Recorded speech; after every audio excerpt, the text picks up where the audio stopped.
Oke, Assalamualaikum warahmatullahi wabarakatuh. Selamat pagi sahabat Visip. Kita bertemu lagi di acara podcast Visip. Hari ini spesial, kita punya forum baru, podcast baru ya, yang nanti akan rutin tiap 2 bulan sekali. Kita beri nama dia dengan Bincang PPKS ya.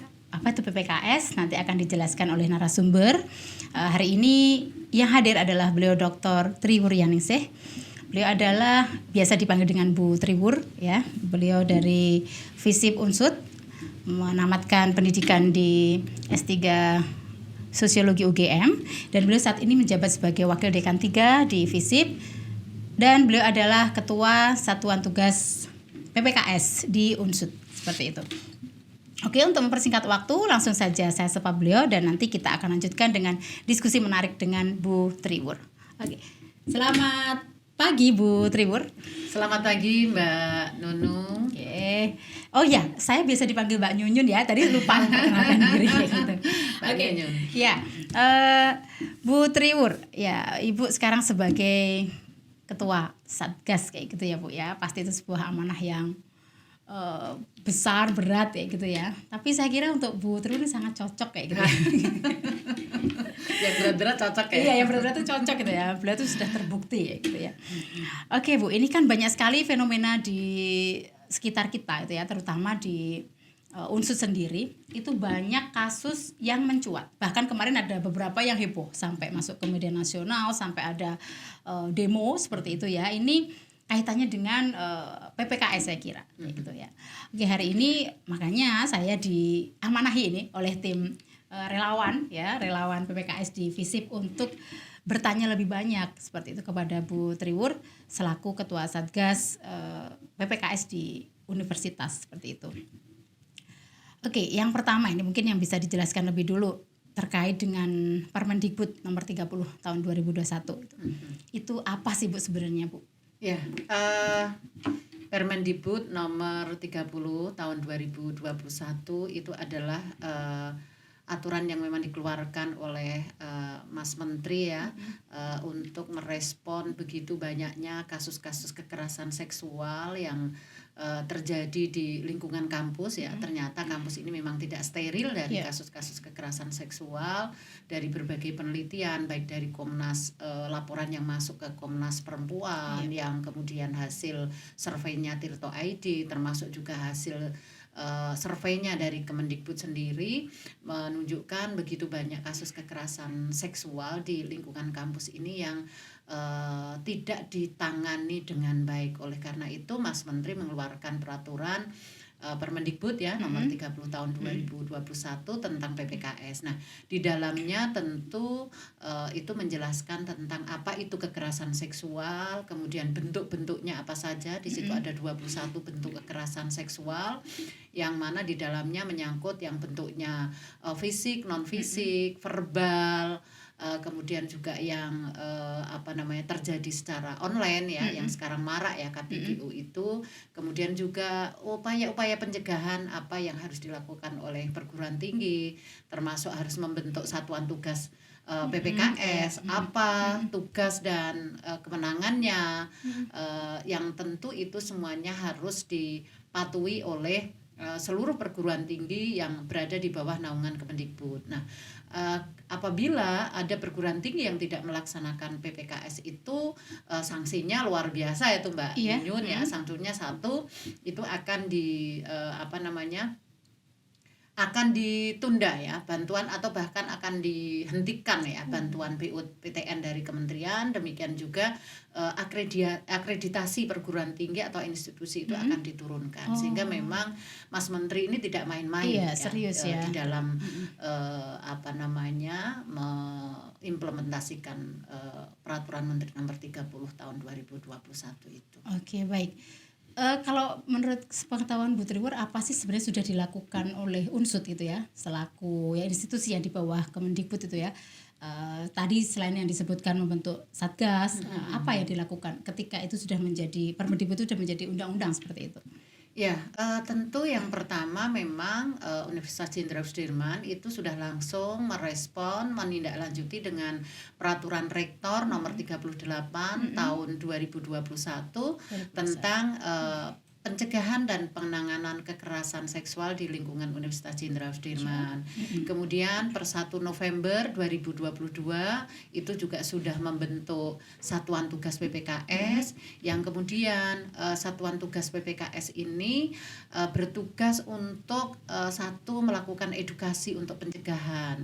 Termasuk di dalamnya adalah menyusun SOP, membantu pimpinan menyusun kebijakan-kebijakan ya, SOP yang sudah berhasil kita susun di antaranya ada SOP tentang mekanisme pemeriksaan korban dan pelaku, termasuk juga SOP pemenuhan kebutuhan korban dan penyusunan buku saku PPKS, membantu pimpinan Universitas Jenderal Sudirman untuk mewujudkan tata kelola ya, intinya mewujudkan tata kelola Universitas Jenderal Sudirman yang nyaman dan aman dari tindak kekerasan seksual. Oke, berarti tadi adalah termasuk tugas dan fungsinya dari tim ini sendiri, betul. Kayak gitu. Kemudian selama ada Satgas itu, dinamikanya tuh apa aja sih Bu yang dialami oleh Bu Triwur sendiri kayak gitu dan tim? Tentu dinamikanya luar biasa ya Mbak. Ini kan kita ini kan berada dalam sebuah kultur ya, kultur yang masih sangat patriarkis, yang itu tentu saja sangat mempengaruhi perspektif atau cara pandang warga kampus ya terhadap isu PPKS, isu KS itu sendiri, yang kadang menganggap bahwa KS itu sesuatu yang biasa, kemudian itu dianggap bukan KS. Ketika ada hubungan orang dewasa dengan orang dewasa itu nggak mungkin KS, itu pasti suka sama suka gitu ya. Dan ada yang jelas cenderung menyudutkan atau namanya istilahnya apa ya, blaming victim ya, menyalahkan korban gitu ya. Ketika ada kasus itu pasti yang salah korbannya. Nah ini dinamikanya luar biasa. Bagaimana kita menghadapi pimpinan. Bahkan ketika saya diminta jadi Satgas itu, saya sudah sadar betul gitu ya, bahwa apa yang akan saya hadapi itu adalah pimpinan sendiri, teman sendiri ya, kolega sendiri, mahasiswa sendiri, yang itu tentu sangat berbeda ketika saya kemudian diberi tugas di luar gitu, yang itu tidak ada apa ya, mungkin perasaan nggak enak, pekewo. Nah ini yang tentu dinamikanya luar biasa. Oke. Kemarin kayaknya ada banyak titipan ini Bu dari dari teman-teman seperti itu ya. Mereka tuh ingin tahu gitu ya, untuk di Unsur sendiri gitu ya, ada pengalaman apa sebenarnya yang Bu terus bisa bagi terkait dengan pelaksanaan lah tugas fungsi tadi sebagai Satgas gitu.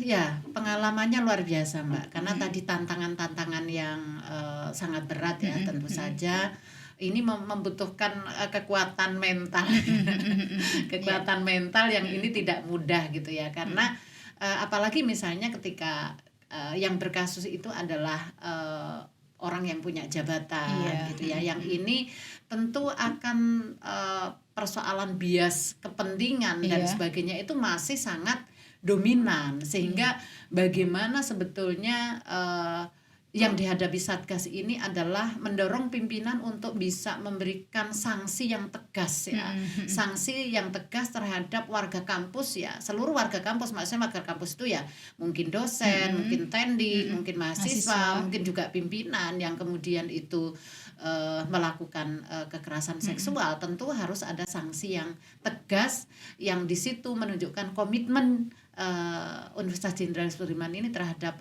kasus kekerasan seksual.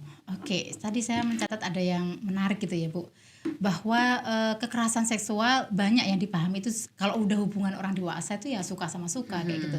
Lalu bagaimana kita membedakan bahwa ini tuh memang pure suka sama suka, tapi ini tuh sebenarnya ke KS kayak gitu, itu gimana Bu? Ya, karena memang di dalam Permen itu kan diatur sepanjang tidak ada persetujuan ya, salah satu korban itu keberatan merasa tidak nyaman, Tertekan, kayak gitu ya. tertekan dan sebagainya, itu berarti di situ ada KS. Tapi kalau itu kemudian menjadi komitmen dua belah pihak, itu memang tidak masuk ranah KS. Oke. Tapi yang juga harus teman-teman pahami bahwa yang namanya persetujuan itu tidak berlaku ketika pelakunya adalah atasan. Oh, ya, ada relasi kuasa, ya. ya itu tidak bisa disebut sebagai persetujuan. Kemudian salah satu pihak korbannya itu kondisi tidak sadar, misalnya dalam pengaruh obat-obatan, pengaruh alkohol, mungkin sedang tidur gitu Iya, ya, iya. dalam posisi tidak sadar. Kemudian anak yang di bawah umur, misalnya Iya, korban iya. masih di bawah umur kurang dari 18 Belum ngerti tahun gitu ya. ya.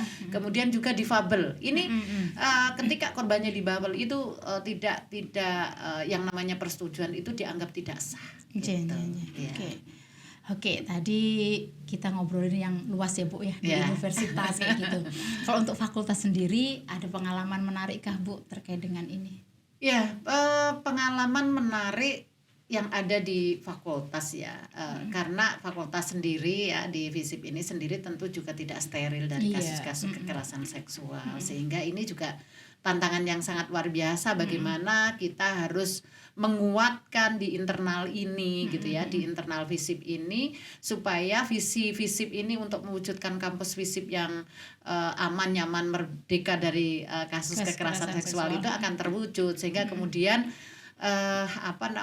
kita perlu mengedukasi terus gitu ya. Nah, sehingga kemudian ya di FISIP ini alhamdulillah sudah terbentuk relawan Iya, PPKS. iya. Itu salah satu upaya yang dilakukan ya di FISIP ini supaya edukasi kemudian kampanye anti kekerasan seksual itu terus bisa didengungkan. Oke, berarti tusinya mirip atau berbeda Bu dengan Satgas? Tusinya tentu relawan PPKS yang di fakultas ini berbeda, karena kalau yang relawan PPKS ini fokusnya pada upaya pencegahan dan sebagai first responder ketika ada kasus yang ada di unit kerjanya kecil ya, gitu ya. first responder itu merespon yang utama adalah bagaimana memastikan kondisi korban itu seperti apa, kemudian mungkin deteksi awal ya, yang kemudian itu harus dilaporkan ke Satgas PPKS di tingkat universitas. Oke, berarti kayak semacam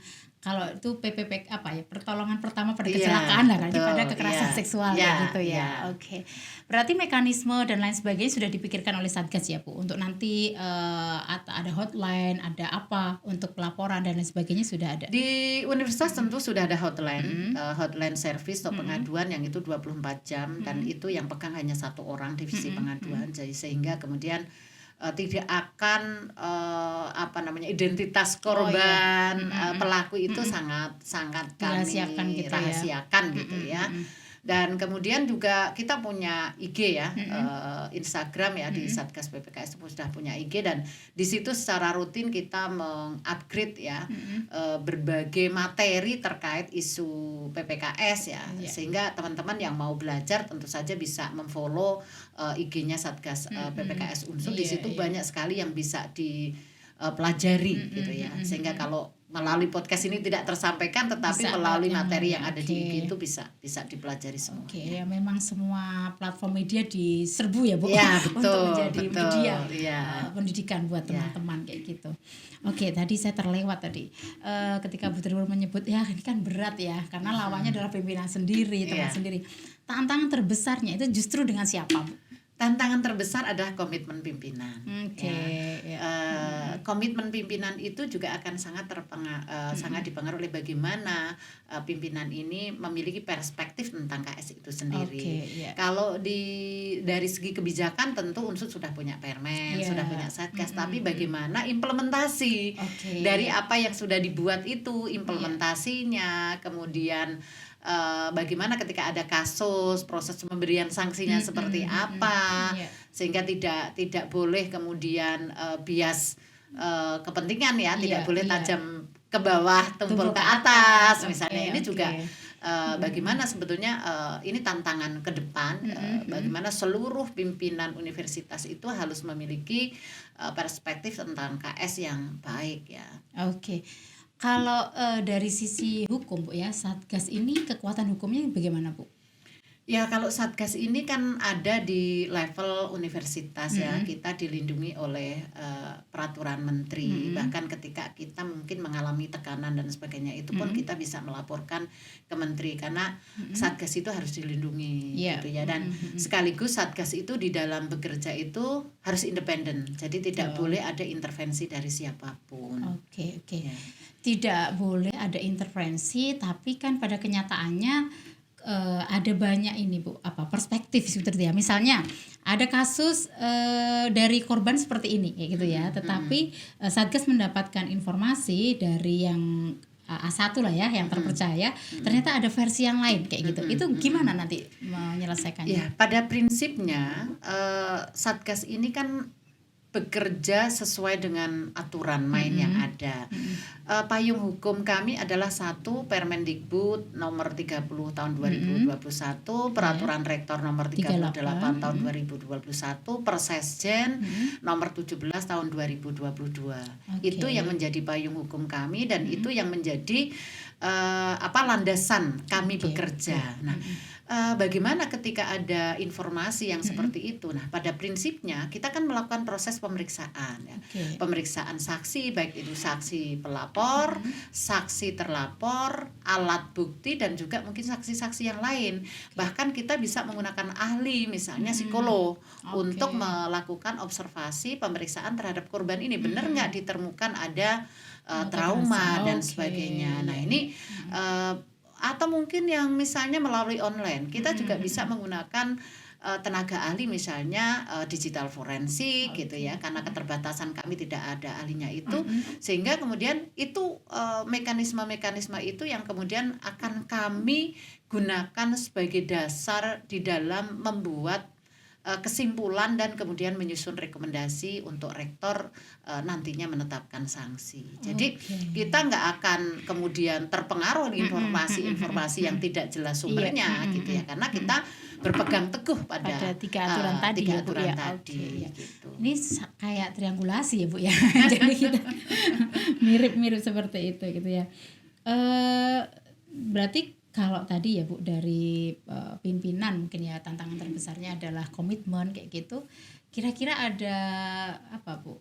Bayangan, kira-kira tantangan itu sebenarnya bisa terselesaikan dengan hal yang sangat mudah gitu ya. Apa itu Bu? Sebetulnya kita lakukan ya upaya untuk terus berkomunikasi secara informal. Kalau komunikasi secara formal barangkali kan kurang menyut, tapi bagaimana mungkin kita perlu ngobrol bareng secara informal, bicara dari hati ke hati gitu ya. Itu yang akan kami lakukan gitu ya, bagaimana membuka perspektif dari para pimpinan Universitas Jenderal Sudirman itu gitu. Berarti dengan teman sejawat pakai nggak nih Bu? Maksudnya menjadi tantangan tersendiri nggak? Oh gitu? Betul, itu pasti ya, karena setiap hari kita bekerja bareng, kemudian tiba-tiba teman kita sendiri ini kemudian dilaporkan misalnya, tentu ada perasaan sih memang tetapi Satgas ini harus bekerja secara profesional, secara proporsional dan sekaligus juga independen.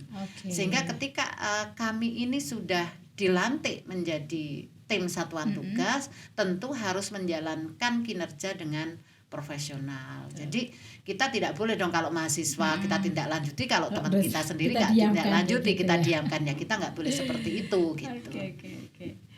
Ya, ini menarik ya. Ini karena pakarnya ya yang bilang dan sudah melakukan, jadi lancar. Ya, jadi ini tidak ada rekayasa ya. Ini pertanyaannya tuh fresh nih di sini gitu ya.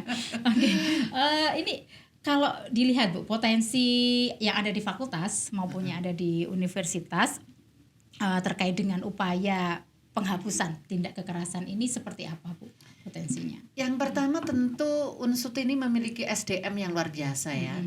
Misalnya di FISIP ini ya, di FISIP ini kan kita punya teman-teman dosen yang sangat concern terhadap isu gender ya, yang termasuk di dalamnya adalah isu-isu kekerasan terhadap perempuan. Artinya sebetulnya banyak teman yang punya concern dan sekaligus punya komitmen yang luar biasa. Dan Unsut sendiri punya pusat penelitian gender dan anak dan pengabdian pada masyarakat, ada PPGA. Di Fakultas Hukum juga banyak teman-teman yang kemudian concern pada isu ketidakadilan gender, sehingga saya kira itu merupakan potensi gitu ya, potensi yang bisa mengawal komitmen PPKS di Universitas Jenderal Sudirman ini gitu ya. Apalagi kita sudah punya peraturan rektornya ya, kita juga sudah punya satgas, dan sebetulnya untuk kita beraktivitas, anggaran itu juga Universitas Jenderal Sudirman sudah komit ya untuk memberikan anggaran untuk pelaksanaan kegiatan satgas PPKS ini. Bahkan kami roadshow dari satu fakultas ke fakultas lain itu sangat didukung. Oke, baik. Dari tadi kita ngomongin soal satgas kayak gitu ya, tapi sebenarnya tanggung jawab terbesar itu justru pada masing-masing individu, saya kira. Tidak hanya pada satgas gitu ya, karena satgas itu ibaratnya kalau belum terjadi ya kita cegah, kalau sudah ya kita tangani kayak gitu ya. Tapi sebenarnya peran apa Bu yang bisa diambil oleh kita semua nih, termasuk saya gitu ya, termasuk Mas Fajar juga gitu sebagai bagian dari unsur kayak gitu. Ya, artinya setiap warga kampus ini secara individu punya peran ya, artinya untuk mencegah terjadinya tindak kekerasan seksual gitu. Dengan membaca peraturan yang ada ya, di situ misalnya apa sih bentuk-bentuk KS ini gitu ya, yang sering misalnya kita catcalling, body shaming yang selama ini dianggap hanya guyon dan sebagainya, itu kita coba dalam guyonan kita sehari-hari, dalam obrolan sehari-hari kita menghindari itu gitu ya. Itu belajar dari kehidupan, dari soal-soal yang kecil gitu ya, sampai kemudian bagaimana ketika kita melihat teman kita yang melakukan KS, kita juga bisa menegur gitu ya. Bagaimana semua ini sebenarnya kita berperan untuk mewujudkan ya lingkungan yang ramah dan aman ya dari tindak kekerasan seksual, dengan terus melakukan edukasi, terus melakukan kampanye anti kekerasan seksual. Saya kira ke depan dalam waktu 2-3 tahun, saya kira FISIP ini dan seluruh kampus ya Universitas Jenderal Sudirman ini akan terwujud sebuah ekosistem yang memang aman dan nyaman dari tindak kekerasan seksual. Keren ya, itu perannya aja udah rigid kayak gitu ya. Tapi kemarin saya sempat beberapa kali ngobrol gitu ya Bu ya, dengan ya beberapa kolega kayak gitu yang mereka tuh mempertanyakan, loh kalau nggak boleh ngomongin kamu cantik hari ini, kamu seksi kayak hari ini, yang dulunya itu sesuatu yang akrab biasa kayak gitu ya, tiba-tiba sekarang itu menjadi halo, itu warning loh, itu KS loh kayak gitu ya. Nah itu terus apa kita suruh diem aja? Nanti terus gimana kita membina komunikasi kayak gitu? Itu gimana Bu? Sebetulnya kan banyak sebenarnya guyon yang tidak harus mengarah kepada gitu fisik gitu ya, mengarah kepada tubuh gitu ya. Artinya sesuatu yang gayeng, sesuatu yang tidak kering itu tidak harus selalu dalam konteks yang menyinggung-nyinggung tubuh dan sebagainya. Betul. Nah ini karena memang belum terbiasa saja gitu ya, sehingga kemudian menganggap nanti bagaimana ini nanti bagaimana. Tapi kalau sudah biasa saya kira ya fine-fine saja sih gitu ya. Kita tidak perlu misalnya kalau yang artinya sanjungan yang tulus dengan enggak itu kan beda Mbak. Betul, kalau sesama perempuan Mbak Yuyun, perawatan di mana sih kok wajahnya kok bersih, ini kan hal yang wajar, bukan body shaming, bukan dalam konteks kita ini melakukan kekerasan seksual. Tentu akan bisa membedakan lah ketika kemudian hei cantik dengan disertai dengan pandangan yang agak gimana gitu sambil melihatnya. Nah, ini kan orang akan bisa membedakan mana itu yang disebut dengan kekerasan seksual dan mana yang ini memang merupakan sanjungan yang tulus dan sebagainya. Berarti memang dibutuhkan kesadaran ya Bu ya, bahwa ini sesuatu yang tidak baik ya, yang dulu kita biasa istilahnya pujian, tapi sebenarnya pujiannya itu untuk melecehkan seperti itu ya. Jadi sempat juga ada yang nanya, berarti aku ngomongnya kamu jelek kayak gitu loh, bullying itu nggak bisa juga Pak kayak gitu ya. Jadi serba salah, nggak boleh bilang cantik, nggak boleh bilang jelek kayak gitu ya. Ini memang betul kata Bu Trur tadi ya, bisa dilatih dengan ya membiasakan sesuatu yang baru. Kita di lingkungan akademis aja kalau ngomongnya jorok ya otomatis di lingkungan yang lain seperti apa kayak gitu ya. Meskipun memang susah Bu ya, kayak kita lihat di beberapa penelitian mahasiswa itu kemarin ada yang tentang humor seksis misalnya di Denny itu ya, Denny Cagur yang di net itu kan juga syarat dengan hal-hal seperti itu ya. Kalau dulu ada DKI ya, Dono Kasino itu yang memang arahannya ke sana. Nah sekarang sudah ada beberapa tayangan yang memang kayak biasa banget gitu. Kita mengomentari Mbak Ariel misalnya ya, itu wah ininya apa kayak gitu. Nah itu juga menjadi apa iya kita sebagai orang yang katanya intelek kayak gitu ya, terus ikut-ikutan ke sana kayak gitu. Yaitu salah satunya mungkin dengan apa Bu? Kalau untuk menyadarkan terus-menerus ya pada kolega kita itu. Ya, sebetulnya kita ya dengan edukasi aja, mulai Edukasi dari aja ya, kita ngobrol. sendiri, kita ngobrol, kita tidak kemudian ketika ada orang yang ngomong seperti itu kemudian kita kita ingatkan, Iya, jangan iya. itu loh ya, ada yang lebih bagus, maksudnya statementnya tidak seperti itu nanti lama-lama saya kira akan menjadi kultur. Nah sekarang ini kan yang dominan kan masih rape culture ya, artinya kultur kekerasan, sehingga memang butuh waktu ya, butuh proses. Sama ketika saya roadshow di sebuah fakultas pun, lah kalau apa-apa nggak boleh nanti guyonan kita jadi garing dong gitu ya. Jadi itu perempuan malah yang ngomong gitu ya. Artinya ya yang namanya seru itu tidak harus saru gitu kan. Nah ini yang perlu kita latih ya. Artinya kita membiasakan diri ya dari kehidupan sehari-hari kita untuk tidak seperti itu. Gitu. Oke, ya ini menarik ya, nggak terasa sudah hampir 1 jam nih ya. Berapa Mas tadi Mas? Berapa menit Mas tadi Mas? Oke Bu, ini mungkin bukan yang terakhir ya, tapi kira-kira apa Bu himbauan dari Bu Triwur ya selaku Satgas maupun sebagai individu kepada sivitas akademik terkait dengan PPKS ini? Ya, apa artinya kita ini sudah punya rambu-rambu ya, sudah punya rambu-rambu. Apa yang bisa kita hindari, apa yang bisa kita lakukan terkait dengan PPKS itu, sehingga itu yang harus kita lakukan ya. Kita mulai biasakan dalam interaksi kita, komunikasi kita dengan sesama warga kampus gitu ya, sehingga kemudian kita bisa terhindar dari hal-hal yang berbau-bau KS gitu ya. Nah ini memang harus mulai dibiasaan. Pembiasaan itu memang nggak mudah Mbak, tapi harus dimulai ya. Segala sesuatu kalau memang belum biasa itu akan terasa berat, tapi kalau sudah biasa ya biasa saja, fine saja gitu. Oke. Kalau hiburan khusus Bu mungkin untuk mahasiswa ya, karena kan tadi kita singgung soal relasi kuasa, itu yang paling menyedihkan memang ketika itu antara dosen dengan mahasiswa. Banyak mahasiswa itu yang curhat ke saya juga gitu ya, tidak berani ke kampus karena takut dengan si X, Y kayak gitu, atau mereka tidak berani mengungkapkan sebenarnya mereka keberatan. Kalau saya dimintain foto, misalnya saya difoto dengan sengaja, saya diperlakukan berbeda dengan teman-teman kayak gitu. Nah itu apa kira-kira yang bisa Bu Triwur himbaukan buat mereka? Saya kira teman-teman mahasiswa punya hak ya untuk kemudian ketika merasa tidak nyaman difoto oleh seorang dosen, dicat sesuatu yang ya bisa sebetulnya menolak dengan cara baik-baik gitu ya.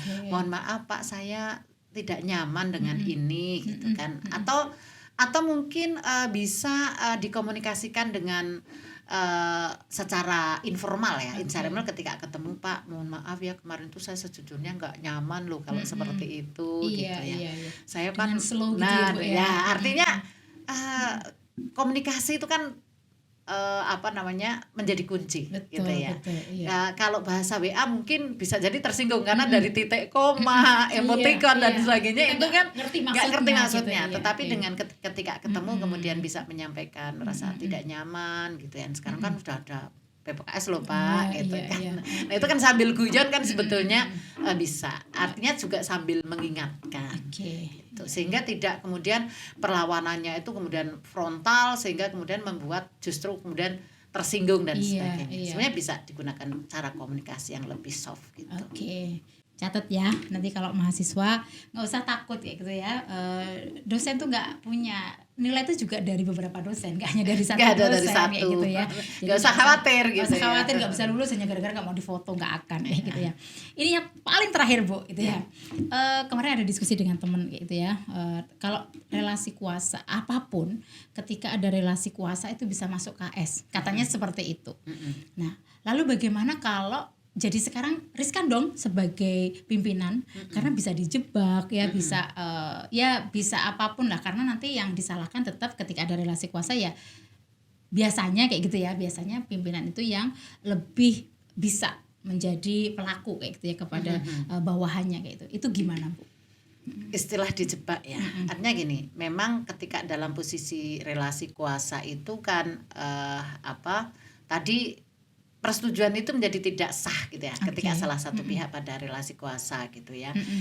Nah ini yang kemudian ya harus hati-hati ketika misalnya ya jebakan itu kan nanti juga ketika itu dilaporkan kan akan akan dibuktikan Iya, ya, iya, ada ada. proses pembuktian apakah ini jebakan ataukah ini memang sengaja gitu ya, sengaja dilakukan atau yang lain. Artinya itu kan tetap dalam sebuah proses pembuktian yang tidak gerusah-gerusuk Betul, kita. iya, Ya, iya. artinya ketika itu dilaporkan pun itu akan sangat hati-hati. Oke. Nah, itu ketika di mekanisme internal Satgas, kalau kemudian pimpinan ini merasa dijebak, bisa menempuh jalur hukum juga gitu Iya, kan. iya, Artinya apapun bisa diupayakan ya untuk menuntut keadilan. Keadilan itu bagi korban, keadilan bagi pelaku ya. Keadilan pelaku artinya dalam konteks begini, Mbak. Ketika misalnya ada rekomendasi yang kemudian sanksinya oleh rektor itu pelaku merasa ini terlalu berat, ini saya sangat keberatan. Nah, Terima gitu pelaku ya. juga bisa melakukan banding ke kementerian untuk meminta pemeriksaan ulang Oke, gitu. oke. Jadi di situ ada mekanisme yang saya kira bisa dilakukan, dan sehingga nggak usah khawatir gitu ya, pimpinan sepanjang pimpinan itu sangat hati-hati, tahu Aturan ya, Bu, ya. aturannya, kemudian tahu rambu-rambunya, Iya. ada batasan-batasannya, saya kira akan terhindar dari hal-hal yang semacam tadi. Oke. Jadi buat teman-teman kemarin ya yang sudah jadi pimpinan ya jangan khawatir gitu ya. Ada proses atau mekanisme yang tidak segampang itu untuk dikatakan sebagai jebakan dan lain Iya, sebagainya, betul. kayak gitu. Baik Ibu, ini sudah hampir 1 jam ya, tak terasa mengasihkan sekali bisa berbicara langsung ya dengan Bu Triwur selaku Kasatgas di Universitas. Saya sendiri juga sebagai relawan ya, saya juga ini mewakili relawan Bu itu ya di DPKS, merasa banyak insight ya, banyak informasi baru yang ini juga nanti saya punya tanggung jawab untuk menyebarkan itu juga gitu ya. Saya juga berharap dari podcast kita siang ini teman-teman bisa getok tular gitu ya kepada yang lain untuk mencegah gitu ya. Paling tidak kita tidak menjadi korban atau menjadi pelaku di dalam kekerasan seksual gitu ya. Oke, sebelum ditutup mungkin ada closing statement dari Bu Triwur, monggo.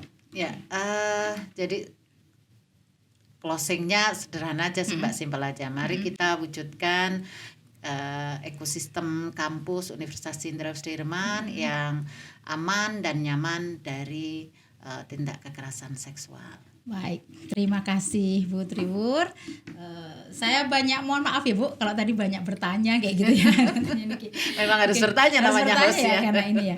Oke, terima kasih Bu Triwur, semoga sehat selalu. Amin, amin. Buat teman-teman, terima kasih sudah menyaksikan podcast kita pada hari ini. Tunggu acara apa ini ya, Bincang PPKS pada seri kedua ya, nanti nggak tahu nanti akan ada kejutan narasumbernya siapa, seperti itu. Saya Mbak Nyunyun mengucapkan terima kasih. Assalamualaikum warahmatullahi wabarakatuh.